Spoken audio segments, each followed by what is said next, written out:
গেল কয়েক বছর মাঠ সংকটে ভুগছে বাংলাদেশ ফুটবল ফেডারেশন। দীর্ঘ সময় জাতীয় স্টেডিয়ামের সংস্কার চলছে। আবার কমলাপুর স্টেডিয়ামেও নতুন টার্ফ বসানোর কাজ শুরু হয়, যে কারণে ঢাকার বাইরে লীগ আয়োজন করতে হয়েছে। কমাস আগেই জাতীয় স্টেডিয়াম বুঝে পেয়েছে ফেডারেশন। এবার কমলাপুর বীরশ্রেষ্ঠ শহীদ সিপাহী মোস্তফা কামাল স্টেডিয়ামও পাওয়া হলো। ফিফার অর্থায়নে প্রায় 15,84,00,000 টাকা ব্যয়ে কমলাপুরের 1,18,000 স্কোয়ার ফিট এবং বাফুফে সংলগ্ন আরামবাগ ট্রেনিং গ্রাউন্ডেও 51,672 স্কোয়ার ফিট টার্ফ বসানো হয়েছে। মঙ্গলবার সকালে টার্ফের মাঠ উদ্বোধন করেন যুব ও ক্রীড়া উপদেষ্টা আসিফ মাহমুদ সজীব ভূঁইয়া।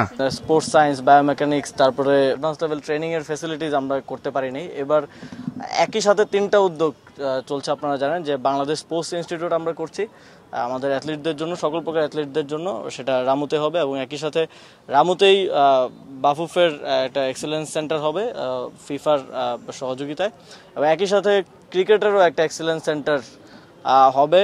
ওয়ালটন এখন দেশের সীমানা পেরিয়ে পৌঁছে গিয়েছে 50টিরও বেশি দেশে। ওয়ালটন, ঘরে ঘরে, বিশ্বজুড়ে। চলতি মাসেই মহানগরী লীগ দিয়ে কমলাপুরের খেলা ফেরানোর পরিকল্পনা বাফুফের। এছাড়াও এ মাঠে প্রথম বিভাগের খেলা ও পায়োনিয়ার লীগ আয়োজন করবে ফেডারেশন। আমরা ভবিষ্যতে চেষ্টা করব অ্যাস্ট্রো টার্ফ দিয়ে কোনো অ্যাটলিস্ট বয়স ভিত্তিক টুর্নামেন্ট হোস্ট করার জন্য ইন দ্য নেক্সট 2-3 মাস। আমাদের অনেকগুলি বিডিং এর জন্য কাগজ চলে এসেছে।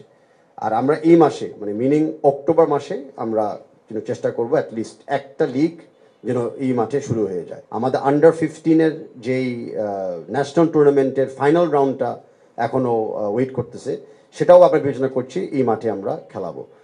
টার্ফের এই দুটি মাঠের ওয়ারেন্টি 8 বছর হলেও 15 বছর পর্যন্ত খেলা চালিয়ে নেওয়া যাবে বলে জানিয়েছেন প্রস্তুতকারী প্রতিষ্ঠান মেটাফর স্পোর্টসের প্রকৌশলী সাখাওয়াত হোসেন।